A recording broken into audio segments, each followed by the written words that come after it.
দর্শক, breaking news. Zaker Ali অনিক ও তাসকিনদের বিধ্বংসী ব্যাটিংয়ে বিশাল রানের পাহাড় গড়ে জয়ের পথে হাঁটল বাংলাদেশ।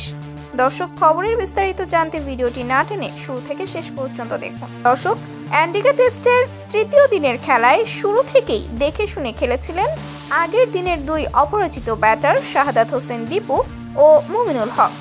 প্রথম ৮ ওভারে ২৪ রান যোগ করেছিলেন তারা। যদিও ধৈর্য হারিয়ে কেমার রোচের অফ স্ট্যাম্পের অনেক বাইরের বলে ডিফেন্স করতে গিয়ে আউটসাইড এজ হয়ে প্রথম স্লিপে কেভাম হসের হাতে ক্যাচ দেন দীপু। আগের দিনই ধারণা করা যাচ্ছিল ক্যারিবীয় পেসাররা বাংলাদেশকে চেপে ধরতে চাইবেন তৃতীয় দিনে। হয়েছেও তাই। নিয়মিত আর অনিয়মিত পেসাররা মিলে তৃতীয় দিনে বাংলাদেশের ৭ উইকেট তুলে নিয়েছেন। বাংলাদেশ ৯ উইকেটে মোটামুটি ভালো ২৬৯ রান করে তৃতীয় দিনের খেলা শেষ করেছে।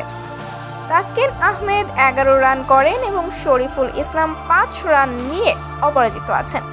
জাকের আলীর 50-তে এবং তাসকিন শরীফুলের দায়িত্বশীল ব্যাটিংয়ে বাংলাদেশে ফলো অন এড়িয়ে যেতে পেরেছেন।